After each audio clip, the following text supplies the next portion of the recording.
السلام عليكم ورحمة الله وبركاته. الحمد لله رب العالمين، والصلاة والسلام على خاتم الأنبياء والمرسلين نبينا محمد صلى الله عليه وسلم وعلى آله وأصحابه أجمعين. সকল প্রশংসা জগৎ সমূহের পালনকর্তা আল্লাহর জন্য। দরুদ ও সালাম সর্বশেষ নবী ও রাসূল আমাদের নবী মুহাম্মদ সাল্লাল্লাহু আলাইহি ওয়াসাল্লাম এবং তার পরিবার পরিজন ও তার সকল সাহাবাদের প্রতি। আমার সম্মানিত ইমানদার ভাইয়েরা, আজকের জুমার দিনে আলোচনা করব হজ এবং কুরবানি সম্পর্কে। গত সপ্তাহে আলোচনা করেছি হজ সম্পর্কে। আজকে হজ সম্পর্কেও যৎসামান্য আলোচনা করব এবং পাশাপাশি কুরবানি সম্পর্কে আলোচনা করব। মহান মহিয়ান আল্লাহ কুরআনে কারীমে সূরাতুল হজ্জে ৩৬ নম্বর আয়াতে বলেছেন, ৩৭ নম্বর আয়াতে বলেছেন, ওয়ালবুদনা জাআলনাহা লাকুম মিন শাআইরিল্লাহি লাকুম ফীহা খায়র ফাযকুরু ইসমাল্লাহি আলাইহা সাওয়াফ فإذا وجبت جنوبها فكلوا منها وأطعموا القانع والمعتر كذلك سخرناها لكم لعلكم تشكرون لن ينال الله لحومها ولا دماؤها ولكن يناله التقوى منكم كذلك سخرها لكم لتكبروا الله على ما هداكم وبشر المحسنين.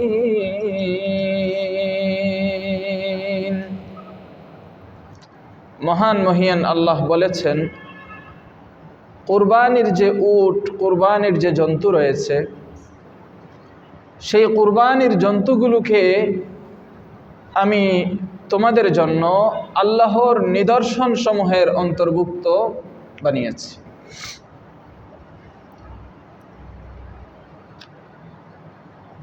তোমাদের জন্য সেই কুরবানির জন্তুগুলোর মাঝে কল্যাণ রয়েছে।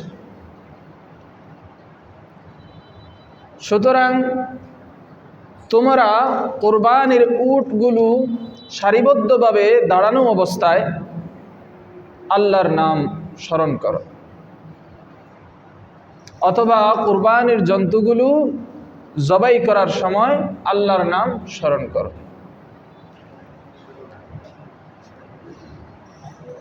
সাধারণত কুরবানির যে উট, এগুলো দাঁড়ানো অবস্থায় কাটা হয়, সেটাকে নহর বলে। গরু আমরা মাটিতে শুইয়ে দিয়ে তারপর কি করি? জবাই করি। কিন্তু উটের বেলায় শুইয়ে জবাই করে না, দাঁড়ানো থাকা অবস্থায় জবাই করে। এটাকে আরবিতে নহর বলে। তো বলছেন সারিবদ্ধভাবে থাকা অবস্থায় আল্লাহর নাম উচ্চারণ করো। এর মানে কুরবানির জন্তু, সেটা উট হোক অথবা অন্য জন্তু হোক, সেটা জবাই করার সময় আল্লাহর নাম স্মরণ করো।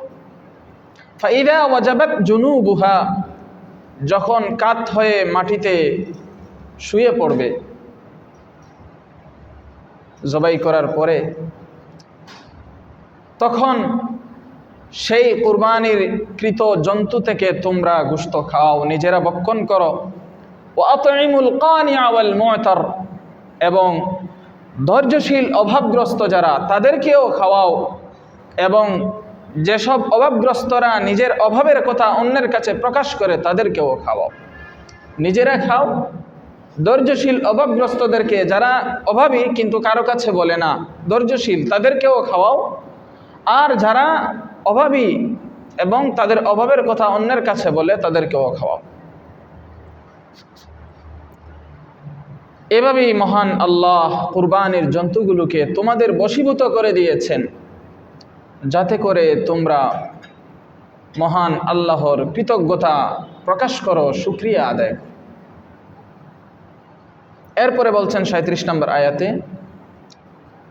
লা ইয়ানালাল্লাহা লুহুমুহা, তোমরা যে কুরবানি করো, এই কুরবানির জন্তুর গোশত আল্লাহর কাছে কিছুতেই পৌঁছায় না। ওয়ালা দিমাউহা, এবং তার রক্ত আল্লাহর কাছে কিছুতেই পৌঁছায় না। ওয়ালাকিন ইয়ানালুহুত তাকওয়া মিনকুম, তবে আল্লাহর কাছে তোমাদের পক্ষ থেকে যেটা পৌঁছায় সেটা হলো তাকওয়া, খুদাভীতি। যার অন্তরে যে পরিমাণ আল্লাহ ভীতি আছে, সেই জিনিসটা পৌঁছায় আল্লাহর কাছে। এভাবেই মহান আল্লাহ এই কুরবানির জন্তুগুলোকে তোমাদের অধীনস্থ করে দিয়েছেন, তোমাদের বশীভূত করে দিয়েছেন, তোমাদের আজ্ঞাবহ করে দিয়েছেন। লিতুকাব্বিরুল্লাহ আলা মা হাদাকুম, যাতে তোমরা আল্লাহর শ্রেষ্ঠত্ব ঘোষণা করো, আল্লাহর বড়ত্ব বর্ণনা করো, কারণ তিনি তো তোমাদেরকে পথ দেখিয়েছেন, হেদায়েত দিয়েছেন। ওয়াবাশশিরিল মুহসিনিন,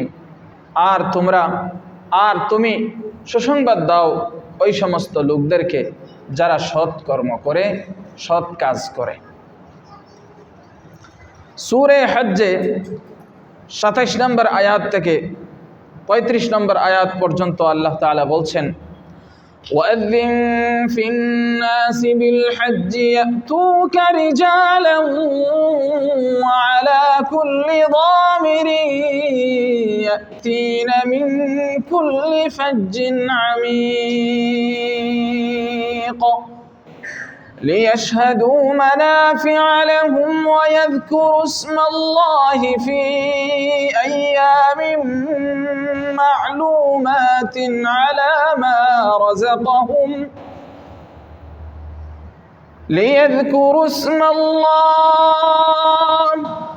ويذكروا اسم الله في أيام معلومات على ما رزقهم من بهيمة الأنعام فكلوا منها وأطعموا البائس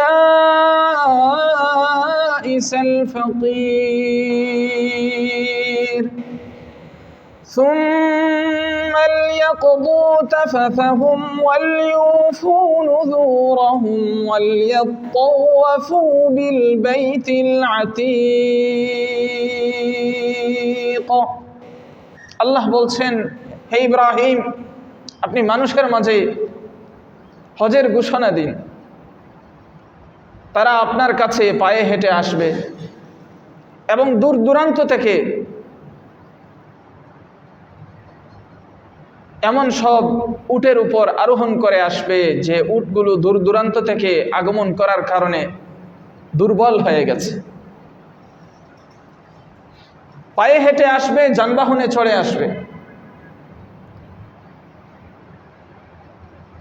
লিয়াশহাদু, প্রত্যক্ষ করার জন্য, আল্লাহর পক্ষ থেকে তাদের জন্য যে উপকারগুলো নির্ধারিত রয়েছে, তাদের জন্য যে কল্যাণগুলো স্থাপন করা হয়েছে, সেই কল্যাণসমূহ প্রত্যক্ষ করার জন্য, সেই কল্যাণসমূহের সামনে উপস্থিত হওয়ার জন্য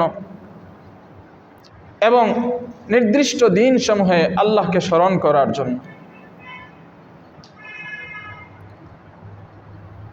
কারণ আল্লাহ তাদেরকে রিজিক দিয়েছেন চতুষ্পদ গবাদি পশু, সুতরাং তোমরা সেই চতুষ্পদ জন্তু নিজেরা ভক্ষণ করো এবং দুস্থ অভাবগ্রস্তদেরকে ভক্ষণ করো। তারপর যেন হাজী সাহেবরা নিজেদের মলিনতা দূর করে, যে অপরিচ্ছন্নতা, হজের বিধিবিধানগুলো পালন করতে গিয়ে যে দৌড়ঝাঁপ করতে গিয়ে ময়লা হয়ে গেছে, এগুলো যেন দূর করে এবং তারা যেন তাদের মানত পূর্ণ করে এবং প্রাচীন ঘরের কাবা ঘরের তারা যেন তাওয়াফ করে।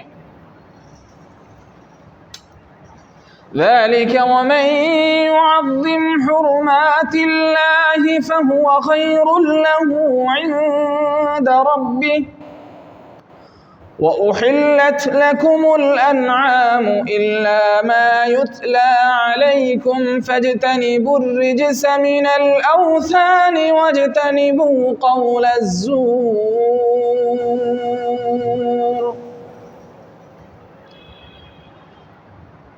এসব স্মরণ রাখবে। আর যে বা যারা আল্লাহর সম্মানিত বস্তুসমূহকে সম্মান করবে সেটা তার রবের কাছে তার জন্য অতি উত্তম হবে। আর তোমাদের জন্য গবাদি পশু হালাল করা হয়েছে, তবে সেই সব পশু ব্যতীত যেগুলোর আলোচনা কুরআনে কারিমে সুস্পষ্টভাবে করা হয়েছে, যেগুলো হারাম, যেগুলো খাওয়া যাবে না। তারপর তোমরা অপবিত্রতা থেকে তথা মূর্তির অপবিত্রতা থেকে, শিরকের অপবিত্রতা থেকে তোমরা নিজেরা বিরত থাকো, মূর্তিকে পরিহার করে চলো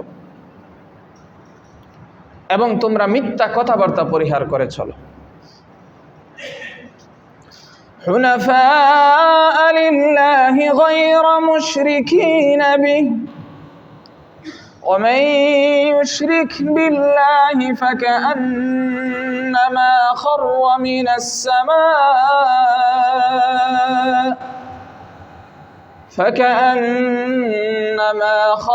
من السماء فتخطفه الطير أو تهوي به الريح في مكان سحيق। আল্লাহ বলছেন, হজের বিধান পালন করো, কুরবানি করো, আল্লাহর ইবাদত করো একনিষ্ঠভাবে, আল্লাহর প্রতি একনিষ্ঠ হয়ে, আল্লাহর সাথে কোনো কিছুকে শরিক না করে। আর যারা আল্লাহর সাথে কোনো কিছুকে শরিক করবে তারা যেন আসমান থেকে, আকাশ থেকে পড়ে গেল, পতিত হলো, আর আকাশ থেকে পড়ার সাথে সাথে পাখি ছু মেরে নিয়ে গেল, অথবা বাতাস তাকে দূর দূরান্তের কোনো জায়গায় ফেলে দিল। যারা শিরিক করলো তাদের অবস্থা হলো এমন। যারা শিরিক করলো তাদের অবস্থা হলো তারা আকাশ থেকে পড়ে গেল এবং আকাশ থেকে পড়ার সাথে সাথে পাখি ছু মেরে নিয়ে গেল, অথবা বাতাস তাদেরকে ফি মাকানিন সাহিক, দূরবর্তী স্থানে বাতাস তাকে নিয়ে গেল, নিক্ষেপ করলো। এই হইল মুশরিকের অবস্থা।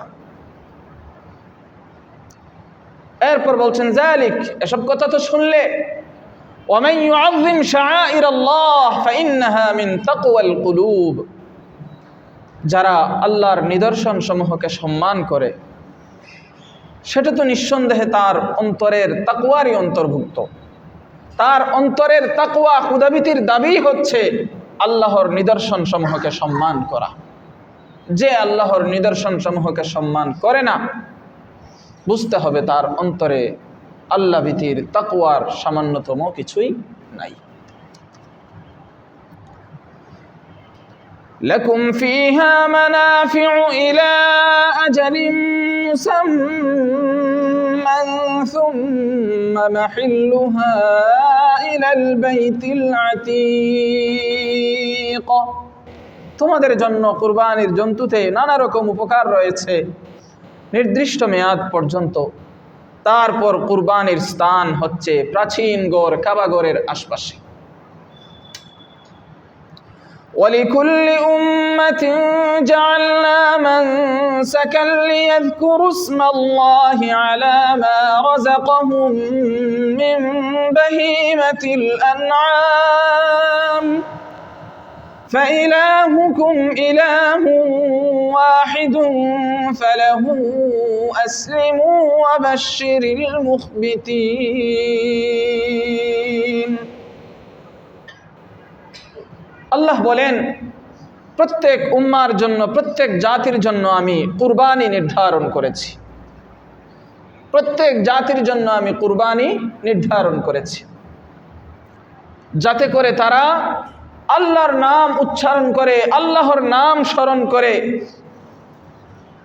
ওই সমস্ত চতুষ্পদ গবাদি পশুর উপর আল্লাহ তাদেরকে যেগুলো রিজিক হিসাবে দিয়েছেন। সুতরাং তোমাদের ইলাহ, তোমাদের উপাস্য এক ইলাহ, এক উপাস্য, তাকে তোমরা মান্য করো, তার সামনে তোমরা আত্মসমর্পণ করো।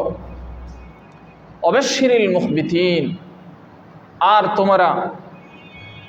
আর তুমি বিনয়ীদেরকে সুসংবাদ দাও। বিনয়ী কারা?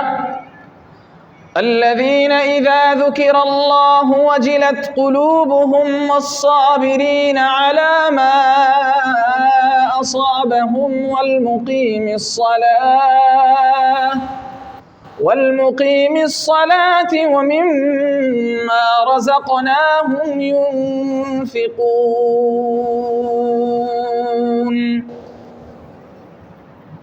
বিনয়ী হচ্ছে তারা যাদের সামনে আল্লাহর আলোচনা করলে তাদের অন্তরাত্মা কেঁপে ওঠে।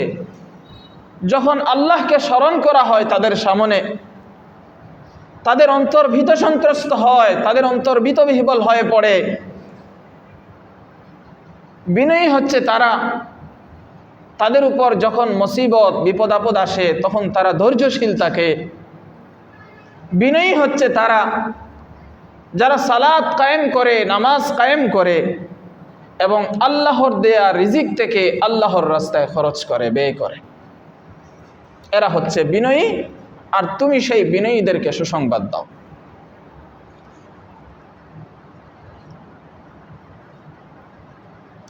সুনানে ইবনে মাজাহ 3126 নম্বর হাদিসে এসেছে, যদিও সনদে সামান্য দুর্বলতা আছে। হাদিসটা হচ্ছে قال رسول الله صلى الله عليه وسلم ما عمل ابن آدم من عمل يوم النحر أحب إلى الله من هراقة الدم وإنه لتأتي يوم القيامة بقرونها وأشعارها وأضلافها وإن الدم ليقع من الله بمكان قبل أن يقع بالأرض فطيبوا بها نفسا। রাসূলুল্লাহ সাল্লাল্লাহু আলাইহি ওয়াসাল্লাম বলেছেন, কুরবানির দিনে আদম সন্তান যেসব আমল করে, যত আমলই করুক আর যাই করে, সবগুলো আমলের মধ্যে থেকে আল্লাহর কাছে সবচেয়ে পছন্দনীয় আমল হচ্ছে কুরবানির জন্তুর রক্ত প্রবাহিত করা। বলেন সুবহানাল্লাহ। এটা হচ্ছে আল্লাহর কাছে সবচেয়ে পছন্দনীয় আমল।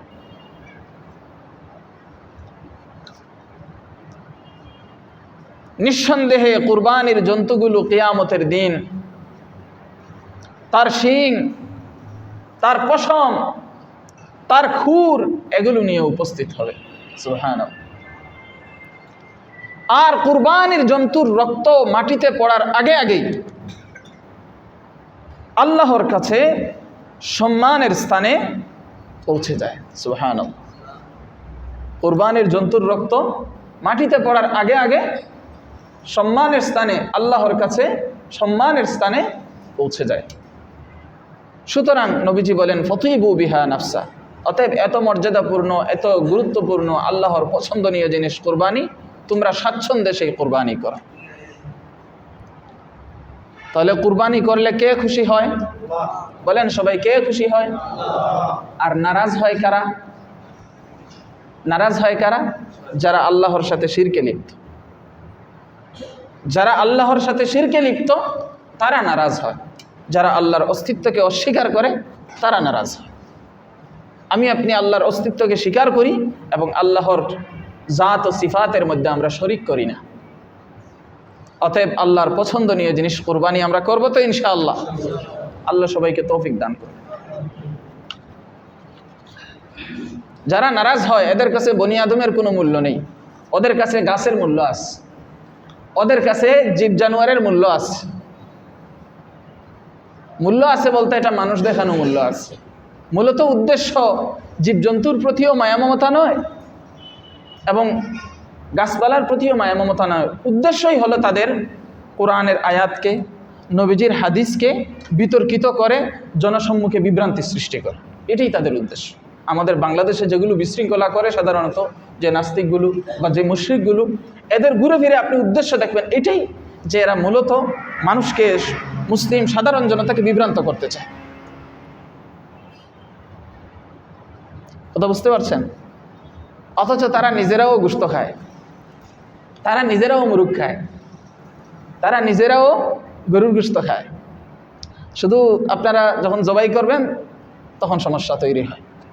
কার সমস্যা হলো না হলো সেটা দেখার বিষয় নয়। আমরা আল্লাহকে সন্তুষ্ট করার জন্য কি করব? কুরবানি করব। এবং যে কাজে আল্লাহ রাব্বুল আলামিন সন্তুষ্ট হন, আল্লাহ তাআলা যদি এই বিধান দিতেন যে নিজের সন্তানকে জবাই করো, তাহলেও আমরা করতাম। বলেন না আল্লাহু আকবার। যদি আল্লাহ এই নির্দেশ দিতেন তাহলে আমরা করতাম। যারা ঈমানদার হতো তারা করত। আল্লাহ তাআলা দয়া করে এই বিধান দেন নাই। ইব্রাহিম আলাইহিস সালাম ইসমাঈল আলাইহিস সালামকে জবেহ করার পরিবর্তে ওই স্থানে কি করেছেন? দুম্বা পাঠিয়েছে। সেটা আল্লাহর মেহেরবানি। কিন্তু যদি তিনি নির্দেশ করতেন তাহলে করতাম, কোনো সমস্যা নেই। কারণ আমরা তো সেই জাতি, যে জাতি আল্লাহর জন্য নিজেদের জীবনকে বিলিয়ে দেয়। সাহাবায়ে কেরাম, সোয়া লক্ষ সাহাবায়ে কেরামের মাঝে মাত্র 10 থেকে 12 হাজার সাহাবার কবর আছে মক্কা মদিনায়। কয় হাজার? 10 থেকে 12 হাজার। বাকিদের কবর মক্কা মদিনায় নাই। ওই এরা পৃথিবীর দিক দিগন্তে ছড়িয়ে ছিটিয়ে পড়েছে এবং আল্লাহর রাস্তায় সংগ্রাম করে নিজের জীবনকে উৎসর্গ করেছে। আমরা যদিও সাহাবাদের মতো হতে পারছি না, তারপরেও আমরা তাদেরকে শ্রদ্ধার সাথে স্মরণ করি এবং আমরা চেষ্টা করি যাতে সাহাবাদের মতো হতে পারি। তা আমরা হচ্ছি সেই জাতি যারা নিজেদের জীবনকে উৎসর্গ করতে প্রস্তুত থাকি। অতএব আল্লাহ যদি এরকম নির্দেশ দিতেন সেটাও আমরা করতাম। আল্লাহ তাআলা সেই নির্দেশ না দিয়ে তারই সৃষ্টি একটা জন্তুকে জবাই করার জন্য নির্দেশ দিয়েছেন, তাতে আমাদের কিছু যায় আসে না। কথা ঠিক আছে? আমরা কোনো যুক্তি দিয়ে চলি না। নির্দেশ আল্লাহ তাআলার, সেখানে কোনো যুক্তি নাই। আল্লাহ তাআলা আমাদেরকে ইবলিসের কুযুক্তি থেকে হেফাজত করুক। সবাই বলেন আমিন। আমার বন্ধুগণ, আমি আপনাদেরকে আল্লাহর দিকে আহ্বান করছি, উপদেশ দিচ্ছি আল্লাহর কিতাব দ্বারা, নবীজি সাল্লাল্লাহু আলাইহি ওয়াসাল্লামের সুন্নাহ দ্বারা পৌঁছাচ্ছি আপনাদের কাছে তাই যা আল্লাহ তার বিশ্বস্ত রাসূলের উপর নাজিল করেছেন। আমাদের দায়িত্ব হচ্ছে আপনাদের কাছে কোরআন ও সুন্নাহর সুস্পষ্ট বার্তা পৌঁছে দেওয়া। সূরা আহজাবের 56 নম্বর আয়াতে এসেছে, ইন্নাল্লাহা ওয়া মালাইকাতাহু ইউসাল্লুনা আলান নবী ইয়া আইয়ুহাল্লাযীনা আমানু সাল্লু আলাইহি ওয়া সাল্লিমু তাসলিমা। নিঃসন্দেহে আল্লাহ তার ফেরেশতাগণ নবীর প্রতি সালাত প্রেরণ করেন, দরুদ পাঠান, রহমত বর্ষণ করেন। হে ঈমানদারেরা, তোমরাও নবীর প্রতি সালাত প্রেরণ করো এবং তার প্রতি অধিক পরিমাণে সালাম পাঠাও।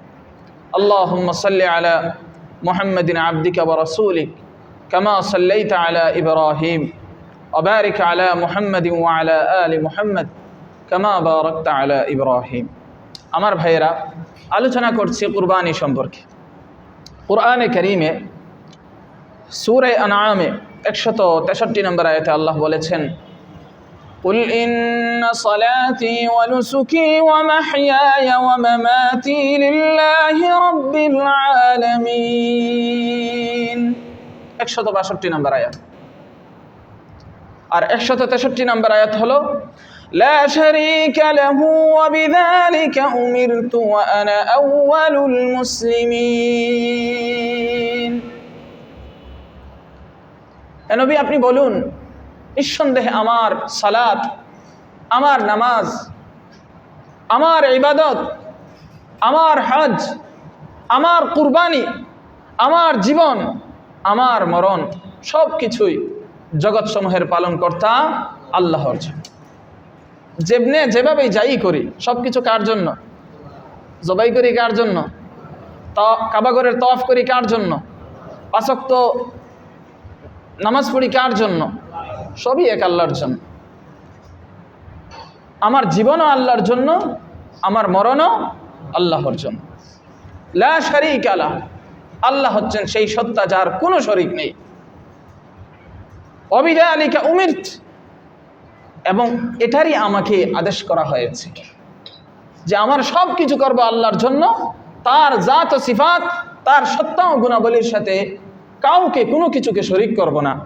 ওয়া আনা আউয়ালুল মুসলিমিন, আর আমি হচ্ছি, ইব্রাহিম আলাইহিস সালাম বলছেন, আমি হচ্ছি মুসলিমদের আনুগত্যকারীদের মধ্যে সর্বপ্রথম। মুসলমান নাম রেখেছেন কে? ইব্রাহিম আলাইহিস সালাম। আমাদের নাম মুসলমান কে রেখেছেন? আদম আলাইহিস সালাম থেকে সবাই তো আল্লাহর ইবাদত করছেন, কিন্তু যে মুসলমান যে নাম, এটা কে রেখেছেন? ইব্রাহিম আলাইহিস সালাম। সাম্মাকুমুল মুসলিমিন, এজন্য আমরা বলি কি মুসলিম জাতির পিতা ইব্রাহিম। কি বলি? মুসলিম জাতির পিতা ইব্রাহিম। আল্লাহ আমাদেরকে মুক্ত করছে, আর জাতির পিতা কোনো দিকে যায়েন না, মুসলিম জাতির পিতা ইব্রাহিম। বুঝে আসছে কথা? অবশ্য যুক্তি দিলে বিভিন্ন যুক্তি দেওয়া যায়, এত যুক্তিতে যাওয়ার দরকার নাই। যিনারা অমুক তমুককে বলেন অমুকের পিতা, জাতির পিতা, এটার পিতা, ওইটার পিতা, তারা নানান ব্যাখ্যা দেন। বাবারে এত ব্যাখ্যার দরকার নাই। নামাজ পড়ি আল্লাহর জন্য, রোজা রাখি আল্লাহর জন্য, হজ করি আল্লাহর জন্য, খাই আল্লাহর জন্য, ঘুমাই আল্লাহর জন্য, কুরবানি করি আল্লাহর জন্য, এত আমার ব্যাখ্যা দেওয়ার দরকারটা কি? দুনিয়ায় যত মানুষ, যত দল বল যা কিছু রয়েছে, ঘুরে ফিরে 3 ভাগে বিভক্ত: ইমানদার, কুফফার, মুনাফিক। কয়টা? 3টা, এর বাহিরে কেউ নাই।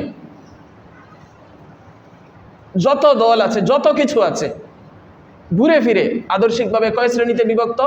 3 শ্রেণী: ইমানদার, কুফফার, মুনাফিক। বুঝবো কেমনে? ও আল্লাহ তার রাসূল যে আলামতগুলো দিয়েছেন, ওই আলামতগুলো দেখে দেখে বুঝতে হবে যে উনি ইমানের মাঝে আছেন, উনি কুফরের মাঝে চলে গেছেন, উনি নিফাকের মাঝে চলে গেছেন। এখন দল 50,000 করেন, আপনাকে যাচাই করা হবে ওই মানদণ্ডে আপনি কোন শ্রেণীতে। ইমানদার হওয়ার পরে তখন হচ্ছে 73 দল। কয় দল? ইমানদার হওয়ার পরে গিয়ে 73 দল। ওই 73 দলের মাঝে বিনা হিসাবে জান্নাতে যাবে 1 দল, আর বাকি 72 দলের সাথে হিসাব নিকাশ আছে।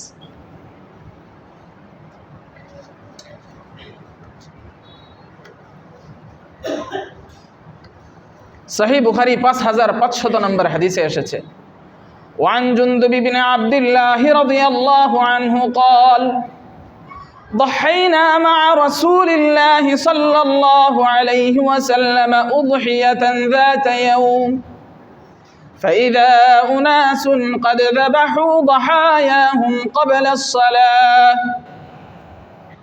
فلما انصرف رآهم النبي صلى الله عليه وسلم أنهم قد ذبحوا قبل الصلاة فقال من ذبح قبل الصلاة فليذبح مكانها أخرى ومن كان لم يذبح حتى صلينا فليذبح على اسم الله। জুনদুব ইবনে আব্দুল্লাহ রাদিয়াল্লাহু আনহু থেকে বর্ণিত, তিনি বলেন, আমরা রাসূলুল্লাহ সাল্লাল্লাহু আলাইহি ওয়াসাল্লামের সাথে একদিন কুরবানি করলাম। কি করলাম? কুরবানি করলাম। তখন কিছু সংখ্যক মানুষ তাদের কুরবানির পশুগুলোকে নামাজের আগে জবাই করে ফেলেছে।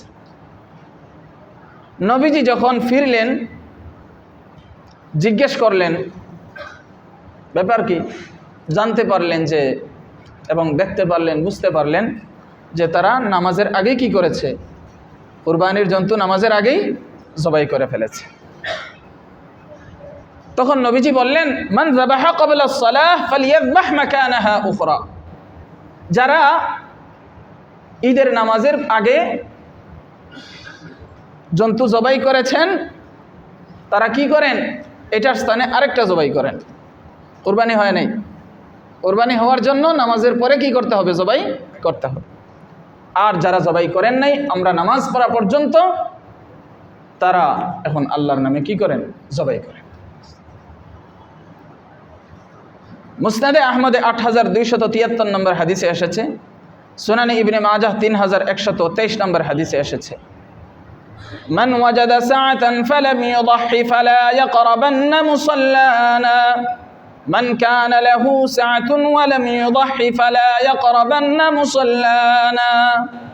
রাসূলুল্লাহ সাল্লাল্লাহু আলাইহি ওয়াসাল্লাম বলেছেন, যাদের সামর্থ্য আছে, সামর্থ্য থাকা সত্ত্বেও কুরবানি করে নাই, সামর্থ্য থাকা সত্ত্বেও কি করে নাই? কুরবানি করে নাই। নবীজি বলেন, তারা যেন আমাদের ঈদগাহের মাঠে ময়দানের ধারে কাছেও না আসে। বলেন নাউজুবিল্লাহ। নবীজি শক্তভাবে বলেছেন, ধমক, যে কুরবানির সামর্থ্য থাকা সত্ত্বেও যারা কুরবানি করলো না, তারা যেন আমাদের ঈদগাহের মাঠের ধারে কাছেও না আসে। অতএব যাদের উপর কুরবানি ওয়াজিব হবে, তাদের দায়িত্ব হলো উদাসীনতা, অলসতা, বেখেয়ালি না করে নিজের দায়িত্বের কুরবানি আদায় করা। আল্লাহ তাআলা আমাদের সবাইকে কুরবানি করার, নাহার করার তৌফিক দান করুন এবং এই কুরবানির মাধ্যমে মহান মহিয়ান আল্লাহকে সন্তুষ্ট করার তৌফিক দান করুন। আমার ভাইয়েরা, কুরবানি কার উপর ওয়াজিব? কাদের উপর কুরবানি ওয়াজিব? আর কি দিয়ে কুরবানি করবে? 10 যুলহিজ্জাহ কুরবানির দিন ফজর থেকে নিয়ে 12 যুলহিজ্জাহ সূর্যাস্ত পর্যন্ত কয়দিন হইল? 3 দিন।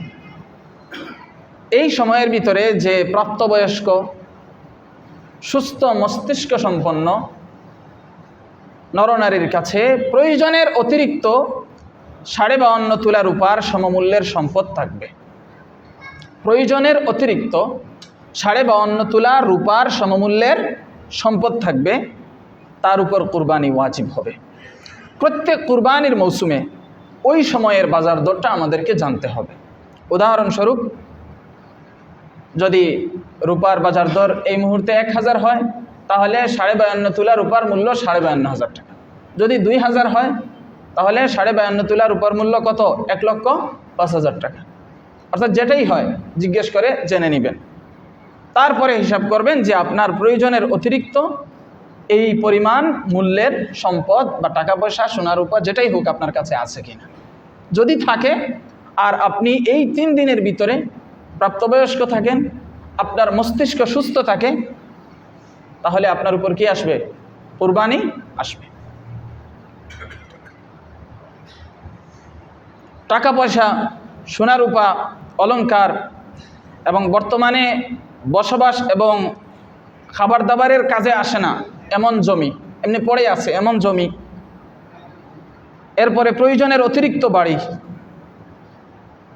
ভাড়া যেটা দিচ্ছেন সেটা না, সেটা তো ভাড়া আসতেছে আপনার কাছে, এমনি পড়ে আছে, ব্যবসায়িক পণ্য এবং অপ্রয়োজনীয় সকল বস্তু কুরবানির নেসাবের মধ্যে অন্তর্ভুক্ত। যাকাতের ক্ষেত্রে হলো যে আপনার ব্যবসায়িক সম্পদ, টাকা পয়সা, স্বর্ণ রৌপ্য, এগুলো যদি নেসাব পরিমাণ হয় তাহলে যাকাত আসবে। কিন্তু কুরবানির ক্ষেত্রে শুধু এগুলো না, আপনার প্রয়োজনের অতিরিক্ত যা আছে এই সবগুলো যদি কি হয়? নেসাবের সমপরিমাণ হয়, তাহলে আপনার উপর কুরবানি আসবে। এটার বলে ছোট নেসাব। বড় নেসাব হইল টাকা পয়সা, সোনা রূপা, গবাদি পশু আর ব্যবসায়িক সম্পদ। এটা যদি 52.5 তোলা রূপার সমপরিমাণের হয়, অথবা 7.5 স্বর্ণ থাকলে সরাসরি 7.5 ভরি স্বর্ণ থাকে, আর স্বর্ণ না হলে অন্য যে কোনো জিনিস হোক, স্বর্ণ, রৌপ্য, ব্যবসায়িক সম্পদ, এগুলো যদি 52.5 তোলা রূপার সমমূল্যের হয় এবং পূর্ণ বছর অতিক্রান্ত হয়, তাহলে কি যাকাত আসে। কিন্তু কুরবানির ক্ষেত্রে এরকম শর্ত না, পূর্ণ বছর অতিক্রান্ত হবে এমন শর্ত না, আবার স্বর্ণরূপই হতে হবে, ব্যবসায়িক সম্পদই হতে হবে এরকম শর্ত না। বরং কুরবানির ক্ষেত্রে বিষয়টা হলো একটু অন্যরকম, যে আপনার প্রয়োজনের অতিরিক্ত 52.5 তোলা রূপার সমমূল্যের যে কোনো সম্পদই আছে থাকলে ওই 3 দিনের ভিতরে আপনার কি করতে হবে? কুরবানি করতে হবে। এই ক্ষেত্রে দেখা যায় অনেকেরই জায়গা জমি থাকে, এমনি পড়ে আছে, জায়গা জমির দাম তো অনেক, এগুলো হিসাব নিকাশ করলে দেখা যায় আমাদের অনেক মানুষের উপর কুরবানি আসে। আমি মাসআলা বলে দিলাম, আমার দায়িত্ব, আপনারা বুঝে নেবেন। কুরবানি করতে গিয়ে অনেকে বলেন যে কুরবানি করব, এত টাকা পয়সা কোথায় পাবো? আপনার তো সম্পদ আছে, হয়তো হাতে টাকা নেই, আপনার তো জমি আছে। বলে যে গরুর দাম তো অনেক, আপনাকে গরু দিয়েই দিতে হবে, এটা কে বলল? কুরবানি তো অনেক কিছু দিয়েই দেওয়া যায়। উট সবচেয়ে বড়, এরপরে গরু, মহিষ, ছাগল, বেড়া, দুম্বা ইত্যাদি পশু দ্বারা কুরবানি করা যায়। আপনি গরু দিয়ে করতে গেলে আপনার সামর্থ্য নেই, সামর্থ্য নেই, সমস্যা নেই। শরীয়ত বলে নাই আপনাকে গরু দিয়ে দিতে হবে, শরীয়ত বলে নাই আপনাকে উট দিয়ে দিতে হবে। আপনার সামর্থ্য যেটা সেটা দিয়ে দেন। আবার কুরবানি করতে গেলে গরু দিয়ে 7 জন শরিক হওয়া যায়, সর্বোচ্চ 7 অংশ। এখন বিষয় হলো, অংশীদার হয়ে কুরবানি করতে গেলে অনেক সময় দেখা যায় যাকে শরিক করবে তার হারাম উপার্জন, অথবা নিয়তের মাঝে সমস্যা হওয়ার সমূহ সম্ভাবনা, নানান সমস্যা। তাহলে আমি একা এত বড় গরু দিব কিভাবে? আর শরিক হয়ে দিলে এই সমস্যা, কিভাবে কি করব? সমস্যা নেই, আপনার সামর্থ্য অনুসারে একটা ছাগল আপনি কুরবানি দিয়ে দেন। তখন প্রশ্ন করে যে ঘরের সদস্যরা তো ছাগলের গোশত খায় না। আরে বাবা, সারা বছরই তো আপনি কি খান? গরুর গোশত খান, প্রতি সপ্তাহে গরুর গোশত খাচ্ছেন, একদিন না হয় নাই খেলেন, আল্লাহর জন্য কুরবানি করছেন। আপনি ওই খাবারের চিন্তাটা মাথায় আসলো কেন? আল্লাহর, কার জন্য কুরবানি করছেন বলেন সবাই? কার জন্য? আপনি আপনার ওয়াজিব আদায় করবেন, খাইলেই কি না খাইলেই কি? হ্যাঁ, খাইলে বরকত আছে, কুরবানির গোশতের মাঝে বরকত। আপনি যদি নাও খাইতে পারেন, আপনার ওয়াজিবটা তো আদায় হলো। এরপরে আপনি গরুর গোশত তো গরু তো জবাই হয়, আপনি কিনে নিয়ে আসেন, সমস্যা নেই, 1 কেজি 2 কেজি নিয়ে আসেন আপনার ঘরের জন্য, কিন্তু আপনার ওয়াজিবটা আদায় করেন। আপনি ওই হিসাব করে ওয়াজিব ছেড়ে দিচ্ছেন আর আল্লাহকে সন্তুষ্ট করছেন, এটা তো বুদ্ধিমত্তার কাজ নয়। একটা ছাগল আর কত টাকা? 7 থেকে 10,000, 12,000, 14,000 এরকমই তো আদায় হয়ে যায়। কিন্তু সবাই গরুর চিন্তা করে দেখা যায় অনেকেই নিজের গাড়ে কুরবানি ওয়াজিব থাকা সত্ত্বেও কুরবানি আদায় করছি না। পশুর বয়স, আমি কি বিষয়টা বুঝাইতে পারছি আপনাদেরকে? তাহলে গরু দিয়ে কুরবানি করা কি ওয়াজিব? সবাই বলেন, গরু দিয়ে কুরবানি করা ওয়াজিব? কুরবানির নেশাব পূর্ণ হলে আপনার উপর কুরবানি ওয়াজিব। সেটা আপনি উট দিয়ে দেন, আর গরু দিয়ে দেন, আর ছাগল দিয়ে দেন, বেড়া দিয়ে দেন, দুম্বা দিয়ে দিন, যাই দিয়ে দেন, কোনো সমস্যা নেই, আপনার সামর্থ্য অনুসারে আপনি দেন। উট দিয়ে দিলে বয়স কমপক্ষে 5 বছর, আর গরু ও মহিষ কমপক্ষে 2 বছর হতে হবে, আর ছাগল, বেড়া, দুম্বা কমপক্ষে 1 বছর হতে হবে। আর বেড়া ও দুম্বা যদি 1 বছরের কিছু কম, 6 মাস বা তার বেশি হয়, আর দেখতে এমন দেখা যায় যে হৃষ্টপুষ্ট, যে 1 বছরের মতো, তাহলে সেটা দিয়ে দেওয়া যাবে। তবে ছাগল হৃষ্টপুষ্ট হলেও 1 বছরের কমেরটা দিয়ে কুরবানি দেওয়া যাবে না। ছাগল দিয়ে দিলে কমপক্ষে কি হওয়া লাগবে? 1 বছর হওয়া লাগবে। তো 1 বছরের একটা ছাগল 7,000, 9,000, 10,000, 12,000, 14,000 এই দামে পাওয়া যায় কি না? যায়। অতএব আমার আহ্বান থাকবে, অতীতেও অনেকেই কোরবানি দেয় নেই, এই বছর যেন এমন না হয়, বরং প্রত্যেকে ওই গোশত খাওয়ার চিন্তা মাথা থেকে সরিয়ে আমার ওয়াজিব বিধান আমি এটা পালন কর। কুরবানি করবেন তো ইনশাআল্লাহ? আর যাদের সামর্থ্য আছে গরু দিয়ে দিতে পারেন, কোনো সমস্যা নেই, দেন। আল্লাহ তাআলা আপনাদের সবাইকে তৌফিক দান করুন। কুরবানির সাথে সংশ্লিষ্ট অনেক মাসআলা মাসাইল আছে, শত শত মাসআলা আছে। যারা কুরবানি দিবেন, আহ্বান থাকবে আপনারা আসবেন, যোগাযোগ করবেন, বসবেন, জেনে নেবেন। এবং অনেকে আছেন জানার পরেও ভুলে যান, লিখিতভাবে মাসআলা মাসাইল আমাদের কাছে রাখা আছে, একটা ফটোকপি করে নেবেন, কয়েকবার নিজেরা পড়বেন। আরও যে সদস্যরা কুরবানি দিচ্ছে তাদেরকে পড়াবেন, কারণ একটা ইবাদত সারা বছরে একবার আসছে, এখানে যদি ভুল করে নষ্ট করেন কেমন হলো? এই জন্য এই বিষয়গুলো সাজানো গোছানো সব কিছু আছে, শুধুমাত্র আমাদের সদিচ্ছা থাকতে হবে। আসবো, বসবো, জানবো, শিখবো এবং বিশুদ্ধভাবে ইবাদত পালন করব। পারবো তো ইনশাআল্লাহ? আল্লাহ আমাদের সবাইকে তৌফিক দান করুন এবং কুরবানির বিধান, হজের বিধান যথাযথভাবে পালনের তৌফিক দান করুন। ওমা আলাইনা ইল্লাল বালাগুল মুবিন।